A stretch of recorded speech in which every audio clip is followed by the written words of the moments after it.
está pairando uma unção de cura. Eu não sei o que você veio buscar, mas nessa noite tem cura para a tua vida.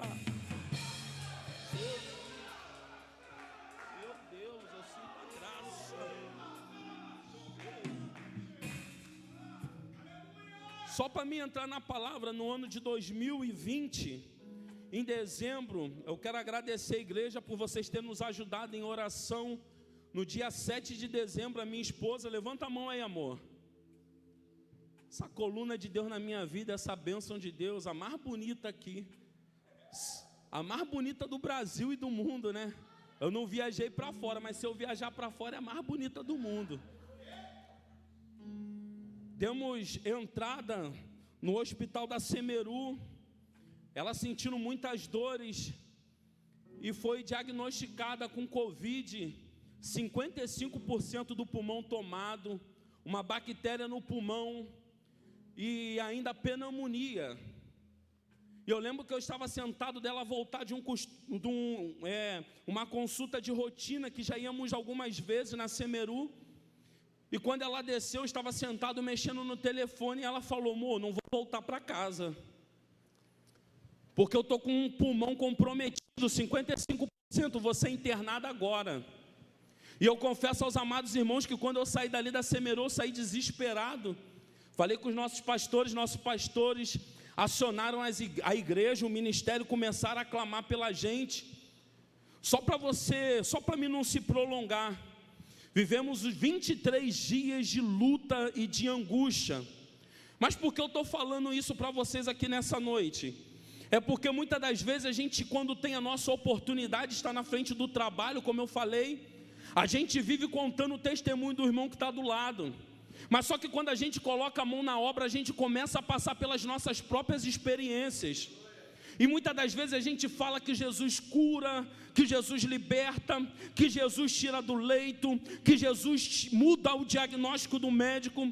Mas só que quando a enfermidade bate na nossa casa, aí que a gente vê de verdade qual é a real situação do problema.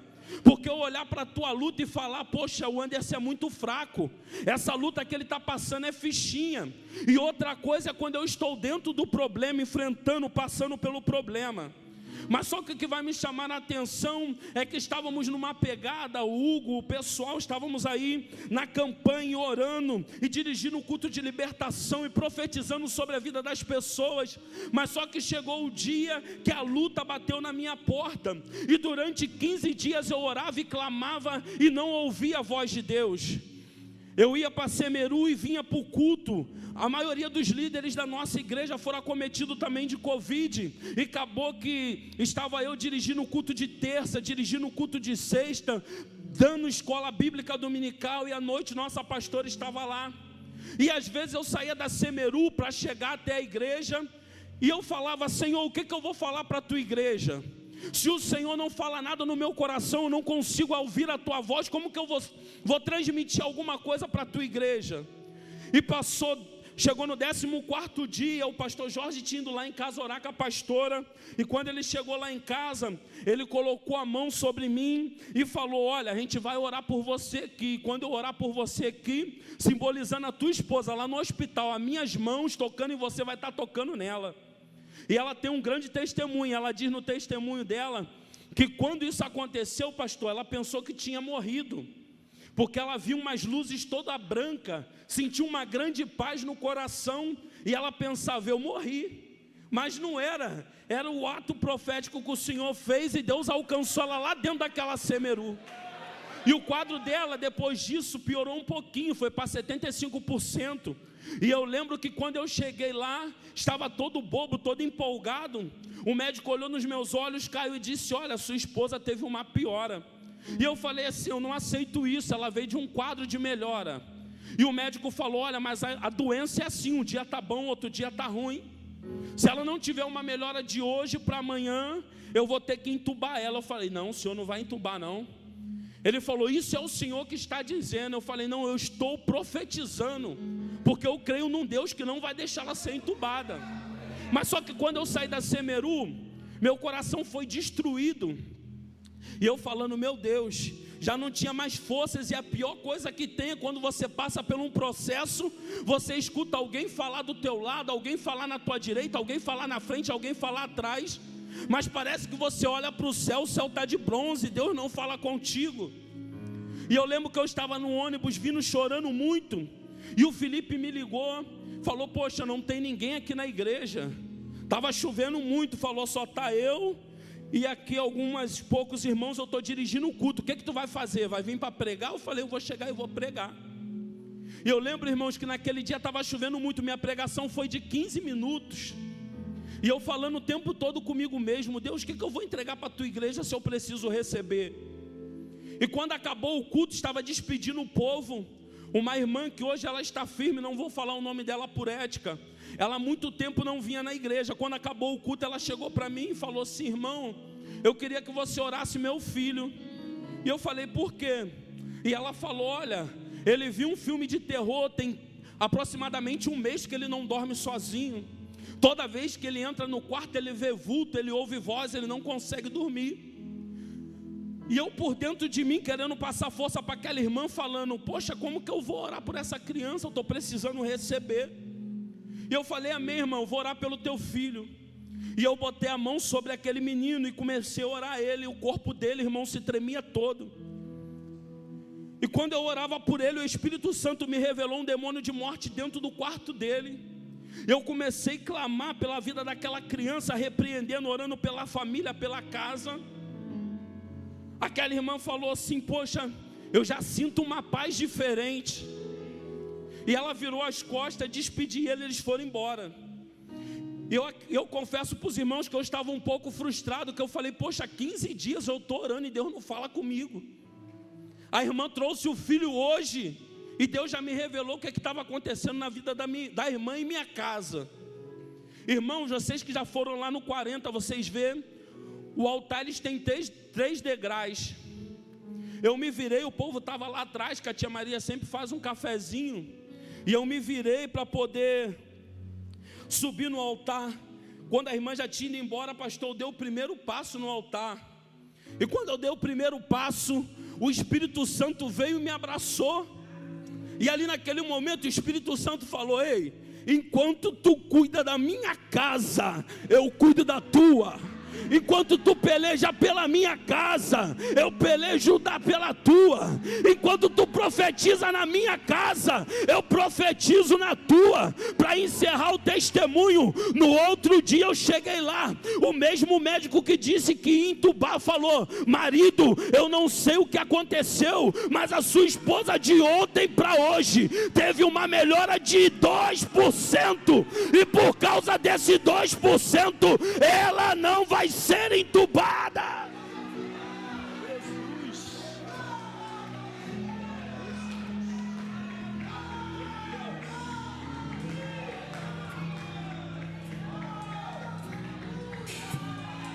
Meu Deus. E é isso que o nosso Deus faz. O mesmo médico que falou que entubar foi o mesmo médico que falou: marido, eu não sei o que aconteceu. Ela teve uma melhora de 2%, e por causa dessa melhora, hoje ela não vai ser entubada. O mesmo homem que falou, baseado naquilo que ele tinha estudado, ele quis dizer: isso é você que está dizendo, eu estudei, eu sei do que eu estou falando. Mas só que aquele homem não entendia de algo que eu entendi, e vivia a minha maior experiência. Enquanto aquele homem está falando de medicina, eu estava falando para ele de alguém que ainda dobra o joelho na terra, e um Deus se levanta do céu para responder o clamor de alguém que é fiel e justo. Será que tem alguém que vive uma vida de oração? Oh. Quando um justo dobra o joelho na terra, Deus se coloca de pé no trono. Eu quero te falar que não importa como está o diagnóstico da tua casa, da tua família, continue crendo, porque Deus, Ele não mudou, Ele não muda, Ele é fiel. No momento certo Ele entra, mudando o diagnóstico de médico, mudando o quadro, mudando a situação, porque Ele é poderoso. Aleluia. Jesus, eu sinto uma graça aqui nessa noite. Jesus, Santo. Jesus. Abra vossas Bíblias comigo no livro de Daniel. Prometo que eu vou ser bem breve. Daniel, capítulo de número 6, verso de número 16. Meu Deus.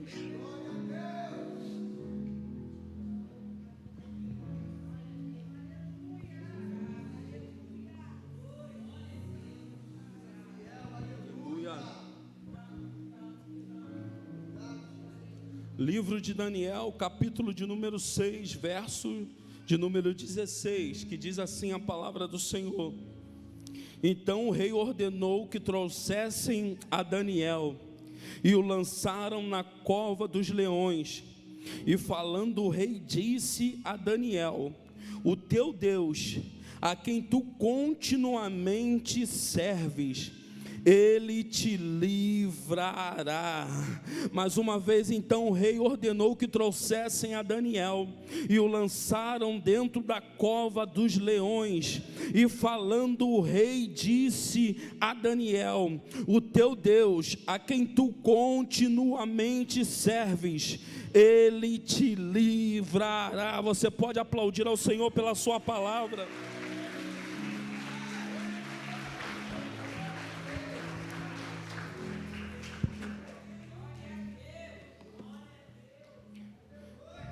Eu estava meditando nessa palavra, uma palavra bastante conhecida, que vai tratar a respeito de um homem chamado Daniel. Acredito que todos já ouviram falar acerca de Daniel. Daniel foi alguém que foi levado cativo para a Babilônia, quando o rei Nabucodonosor invade ali Jerusalém, aproximadamente no ano 605 a.C., e ali Nabucodonosor ele leva alguns jovens da realeza, alguns nobres, para servir dentro do palácio na Babilônia. Mas só o que vai me chamar a atenção dentro da vida de Daniel, quanto mais eu leio o livro de Daniel, mais inspirado eu fico pela vida de Daniel, porque Daniel era alguém que era para ter tido uma vida frustrada. Daniel, como os outros jovens que foram levados, era alguém que era para ter se corrompido dentro da Babilônia, porque primeiramente Daniel já não tinha mais o que perder. Daniel é tirado de dentro da sua casa, de dentro do país a qual ele cresceu. Daniel, a gente vai ver dentro do seu livro que é alguém que é fiel a Deus, alguém que é de oração, alguém que é de jejum. E eu quero começar a liberar sobre a tua vida que quando somos de oração e de jejum, o dia mau, a luta, a adversidade, ela até chega, até bate na nossa porta, mas quem está firme na oração e no jejum nunca é pego de surpresa. E quem vive uma vida de oração e uma vida de jejum nunca se rende, se prostra e para a caminhada no meio do caminho, não. Porque quem tem uma vida de oração e uma vida de jejum, o cenário que está vivenciando e vendo pode ser até um cenário de derrota, um cenário de perda, um cenário de humilhação, mas entende que nada impede do Deus que está no céu entrar dentro do cenário e reverter o quadro que está vivendo. A gente está vivendo em dias em que muitas pessoas estão se frustrando pelo evangelho, porque muitas pessoas têm na sua mente, quando vem da sua casa para a igreja, o ato de cultuar a Deus, tem a igreja como um amuleto de sorte. Que amuleto é esse? Hoje eu vou na igreja porque eu preciso de uma porta aberta, hoje eu vou na igreja porque eu preciso de uma cura, hoje eu vou na igreja porque eu preciso de um milagre. E eu sinto te informar que o significado do culto nunca foi sobre o que Deus pode te dar, mas sim sobre o que você trouxe para oferecer. Porque quanto eu ofereço aqui, independente do cenário que eu estou vivendo, Deus ele entra e muda o quadro. Mas só que a gente vive um cenário de pessoas frustradas, porque tem o culto como um lugar de receber e pedir e pedir e pedir e pedir. E quando entendemos que não é sobre pedir, mas é sobre ofertar, aí não tem luta que nos para, não tem adversidade que nos frustra, porque quando entendemos que o ambiente é para adorar, não importa a diversidade. Dentro da tua casa pode estar tudo de cabeça para o ar, mas quando você é adorador, não tem demônio, não tem luta, não tem barreira que impeça a tua adoração, porque você entende que a sua adoração não está limitada à prova que você está passando, mas a sua adoração é de alguém verdadeiro que vem entregar algo para alguém que é mais verdadeiro ainda. Meu Deus. E Daniel vai entender que não é o cenário que vai mudar o caráter dele. A Babilônia, ela tem o costume de pegar as pessoas que são levadas para dentro dela e mudar o seu nome. Quem tem o poder de mudar o nome de alguém? Primeiramente Deus e o pai e a mãe. A mulher passa o período de 9 meses de gestação e o pai já fala: olha, um menino vai se chamar Carlos, uma menina vai se chamar Maria, dizendo que a criança é do pai e da mãe.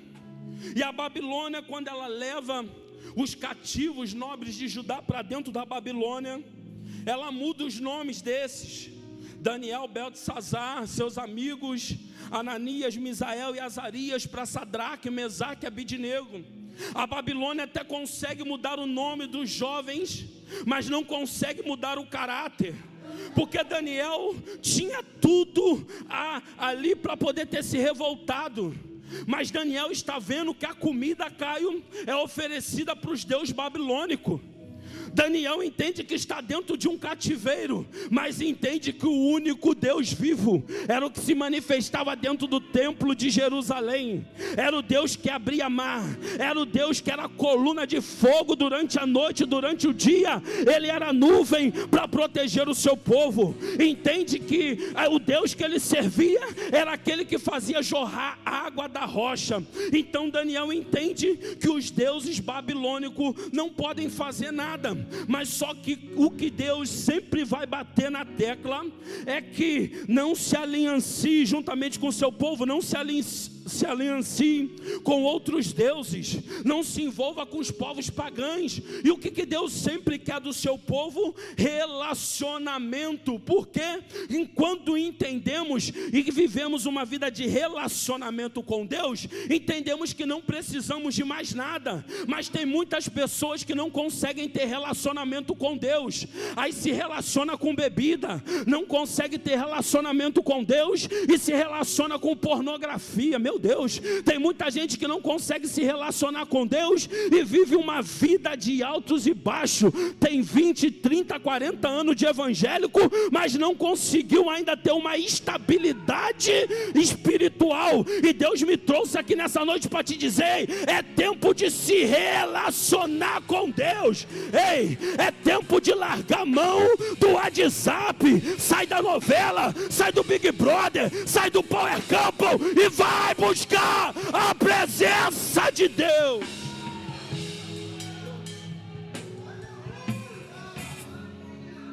Aí Daniel vai entender que está dentro do cativeiro, mas o cativeiro não está dentro de Daniel. A comida oferecida é sacrificada aos ídolos. E o texto vai dizer que não é Deus que fala para Daniel: Daniel, não come a comida. Capítulo 1, no decorrer dos seus versículos, vai dizer que Daniel coloca no seu coração não se contaminar com aquela comida. Para analisar, é alguém que tinha todos os motivos para ser frustrado, revoltado. Mas é isso, quando nós temos intimidade com Deus, nós entendemos que o cenário que estamos vivendo agora, ele é passageiro, mas o que Deus ele tem para a nossa vida é algo eterno. Aí muitas pessoas parando por causa do momento que está vivendo, mas depois desse momento tu vai cantar o hino da vitória. Continua fiel a Deus, porque Deus ele quer te fazer parar no meio da caminhada, porque ele sabe que o que Deus tem para a tua vida, para a tua casa, para a tua família é coisa grande. Aí o diabo está tentando te frustrar agora, porque ele sabe que a vitória está chegando. E eu quero profetizar sobre a vida de quem crê que hoje é o dia da tua vitória.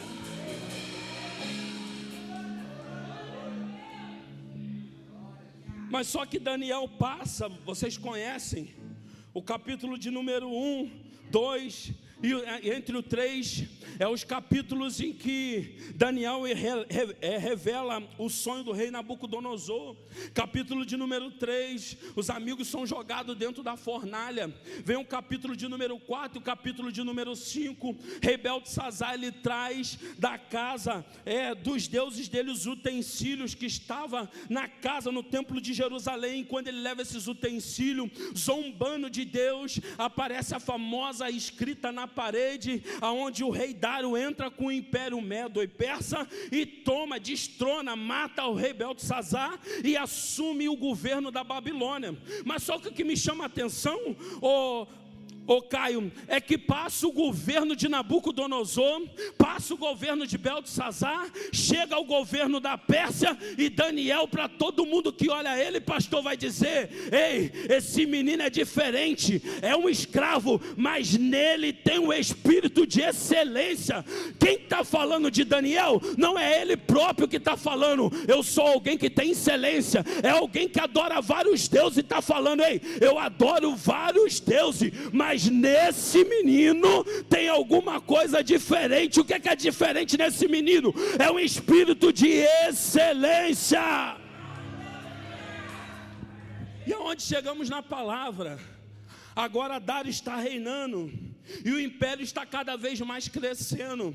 E o que chama a atenção, Dário, ali com as suas estratégias de governo, Dário, ele levanta 120 governadores para estar sobre toda a província, para que não tivesse perda nem dano. Esses 120 governadores comandassem ali e dessem relatório a ele de tudo que estava acontecendo. Mas só que Dário, ele levanta 3 presidentes acima desses 120 governadores, e o texto vai dizer que alguém que saiu da sua terra, com a sua casa destruída, que entrou dentro da Babilônia para ser escravo, alguém que já era para ter sido ofuscado quando caiu o império de Nabucodonosor, o império do rei Beltesazar. Mas o texto vai dizer no capítulo de número 6, que um desses 3 presidentes é Daniel, e Daniel tem um espírito de excelência tão grande na sua vida, e Daniel, ele está sobressaindo sobre os 120 e sobre os 2 presidentes. Ou seja,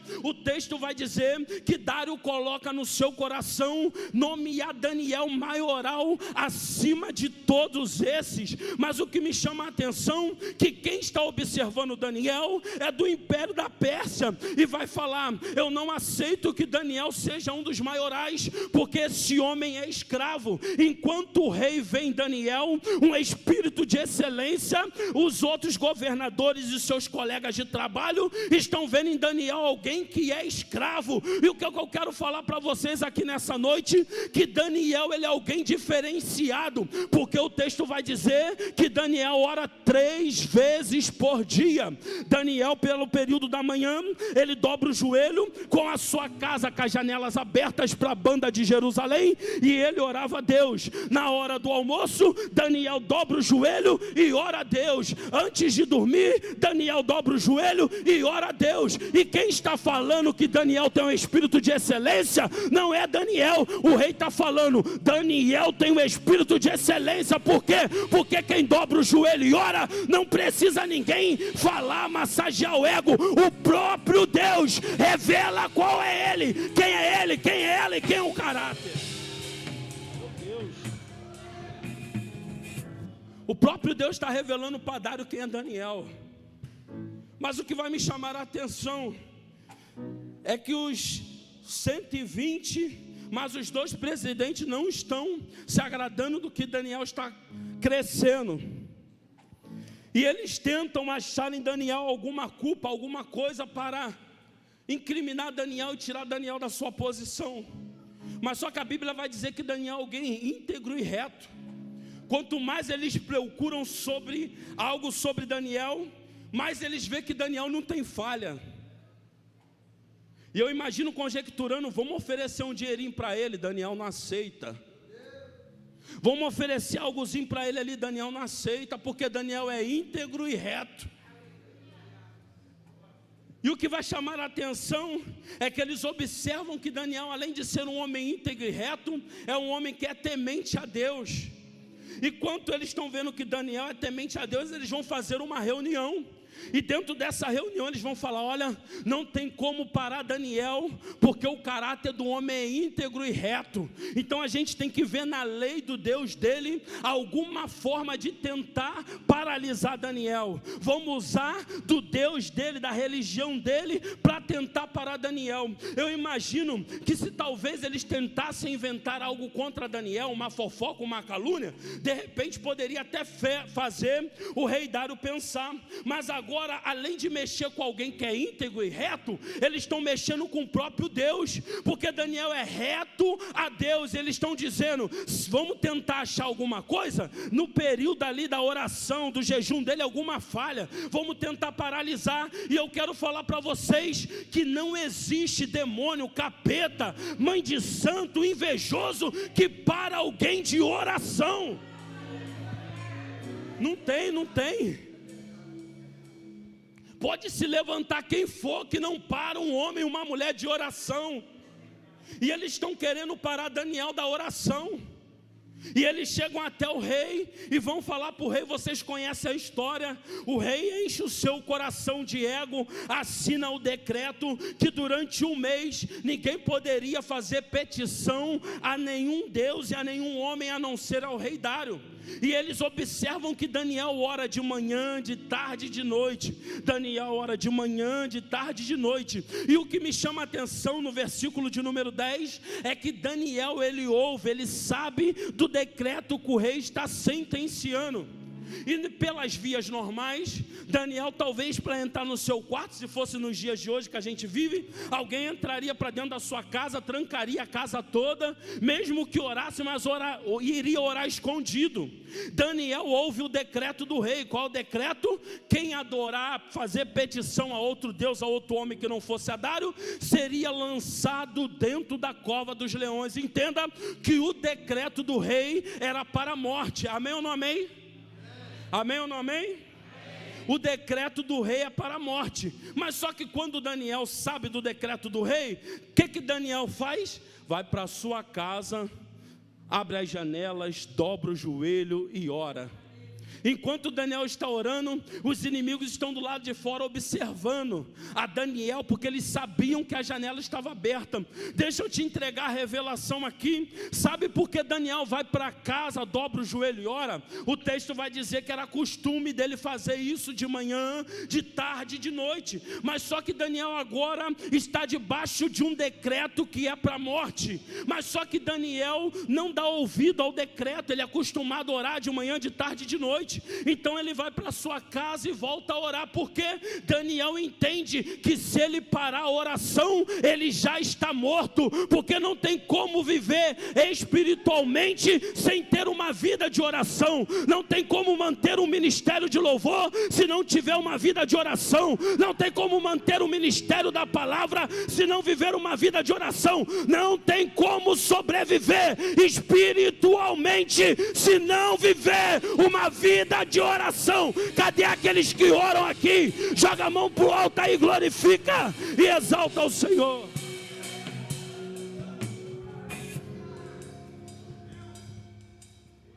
Não tem como. Não tem como viver espiritualmente sem ter uma vida de oração. A oração é a única ligação, é a única forma de se conectar com o céu, de se conectar com o Pai. Infelizmente a gente está vivendo um tempo aí que muita gente está trocando Mateus 6,6 pelo WhatsApp, pelos status. Em vez de entrar dentro do quarto e orar, coloca nos status: hoje eu estou triste, hoje eu estou chateado, hoje eu estou assim, hoje eu estou assado. Ei, toma um plumo. Meu Deus, pode falar, pastor? Meu Deus, toma um posicionamento, toma uma posição. Eu não estou querendo te exortar, eu estou querendo te falar que enquanto você está aqui no zap, estou triste, estou chateado, estou amargurado, estou isso, estou aquilo outro, eu imagino Deus falando: ah, miserável, entra para dentro do quarto, dobra o joelho, fala comigo, porque eu quero me revelar a você. Jesus.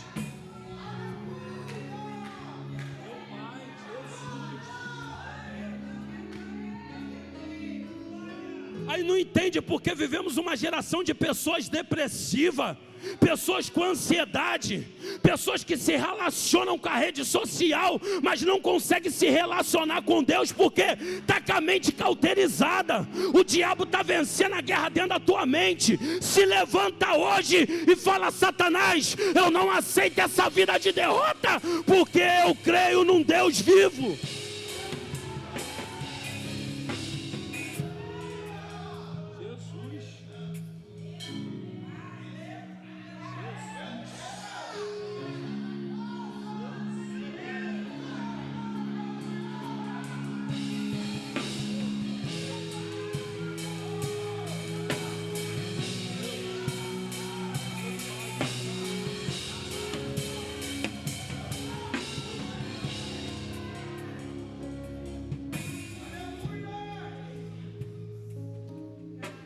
Daniel era alguém que o rei fala assim: Daniel tem um espírito de excelência. Daniel podia ou não podia ter chegado pelo rei: rei, eu oro 3 vezes ao dia, rei, olha o decreto que você colocou, me alivia aí. Mas só que Daniel não tem aliança com Dário.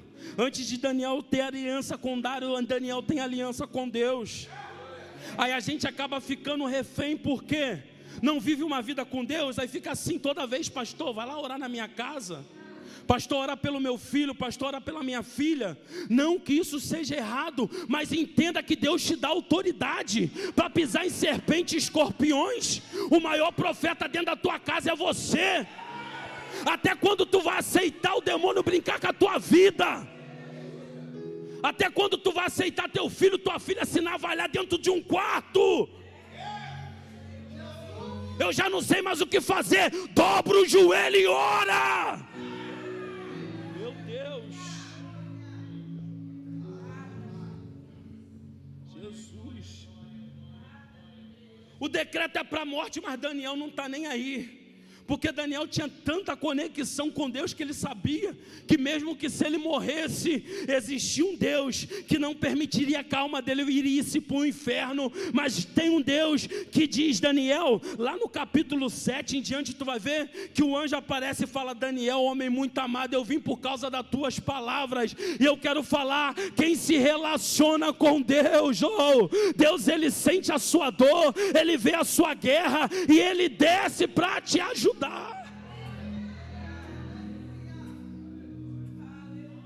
Deus, Jesus. Daniel é pego no ato de oração, e quando ele é pego no ato de oração, a Bíblia vai dizer que aqueles governadores e aqueles 2 presidentes chegam até Dário e falam: Dário, olha, tu fez um edital, não fez? Sim. Sobre a lei dos medos e dos persas não pode ser revogado, sim. Daniel, aquele escravo que veio exilado de Judá para cá, está orando, não faz menção ao seu decreto, não respeita aquilo que você assinou. E eu imagino o coração de Dário naquele momento, porque Dário amava Daniel. E o texto vai dizer que Dário manda chamar Daniel. Mas antes de Dário chamar Daniel, Dário está tentando arrumar algum recurso, algo na terra, para poder tentar revogar o seu decreto, mas Dário não consegue. E quando chega a noite, Daniel é lançado dentro da cova dos leões. Mas enquanto aqueles homens estão esperando a morte de Daniel, vendo Daniel como escravo, Dário vai dizer: Daniel, servo do Deus Altíssimo, será que esse Deus a quem você serve continuamente poderá te livrar dos leões? E Daniel, ele é lançado dentro da cova dos leões. E é onde eu quero encerrar a palavra nessa noite. Daniel está orando, olha só, o decreto é para morrer, não é? Daniel, o decreto é para a morte. Daniel, mesmo assim, coloca no seu coração em orar a Deus, não se desviar do seu propósito. E aquilo que era para ser um decreto para a morte, Daniel está orando. Enquanto Daniel está orando, os homens maus estão tramando. Enquanto os homens maus estão tramando, Deus está de pé no trono, observando. Enquanto alguém está celebrando, eu imagino Daniel sendo trago da sua casa, vindo para ser jogado dentro da cova dos leões, e aqueles 120 governadores e os presidentes zombando, rindo, triunfando. Enquanto Daniel está vindo para ser lançado dentro da cova dos leões, eu imagino Deus falando: anjo, desce lá dentro da cova. E o anjo descendo lá dentro da cova, e aquilo que era para a morte, eu quero conjecturar o anjo falando com o leão: leão, vai ser jogado alguém aqui dentro dessa cova que é muito amado no céu, então fecha a tua boca, porque nessa noite não tem janta, não tem janta, não tem janta, não tem janta.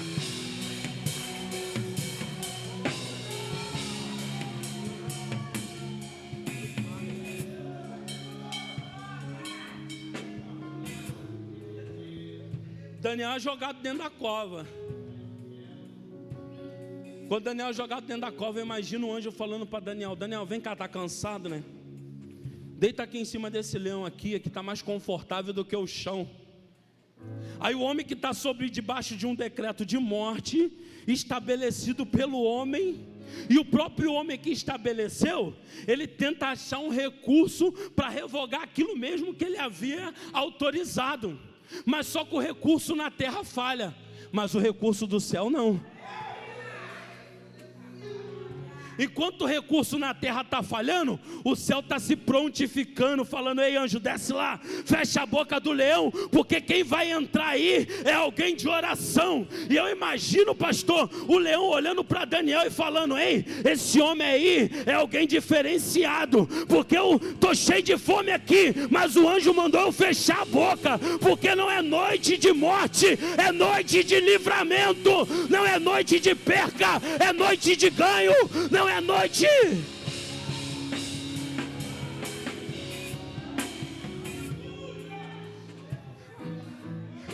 E o que era para ser noite de morte se tornou noite de livramento. Eu não sei qual é a cova, qual é a fornalha, qual é a luta que você está enfrentando. Talvez o diabo já até colocou um ponto final na tua história, porque talvez o teu recurso humano é igual ao de Dário. Tu tentou dali, tentou daqui, tentou de lá e não conseguiu resolver nada. Mas eu quero te falar que enquanto tem joelho dobrado na terra, tem providência do céu. Enquanto tem um justo de joelho dobrado na terra, tem livramento do céu. Enquanto tem um justo de joelho dobrado na terra, tem cura do céu. Porque Deus não deixa o justo desamparado. Deus vai honrar a tua oração e a tua petição. Você que acredita nisso, levanta a mão e glorifica e exalte a Deus.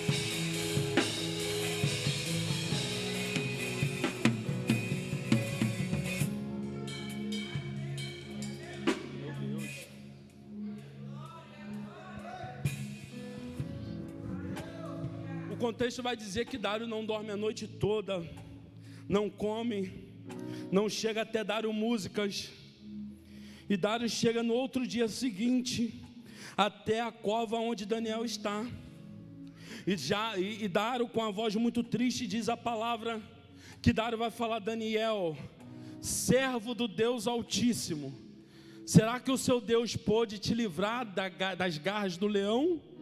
E Daniel falou: vive rei eternamente, o meu Deus fiel a quem eu sirvo mandou um anjo dentro da cova, fechou a boca do leão, porque eu fui achado em mim inocente diante de Deus e diante de ti, para dizer, quem queria destruir a vida de Daniel, agora é pego com a sua família, a sua casa, e é lançado dentro da cova dos leões. E o texto vai dizer que antes antes que eles toquem no fundo, os leões comiam, rasgavam as suas peles e foram todos destruídos. Por quê? Porque Deus ainda se levanta e opera pela vida de um justo. E eu quero te dizer que da mesma maneira que Deus livrou Daniel da cova dos leões, Deus vai livrar a tua família das garras do diabo. Deus vai livrar o teu filho, a tua filha da bebida, da droga, da prostituição, vai livrar do bar, vai livrar da bala perdida,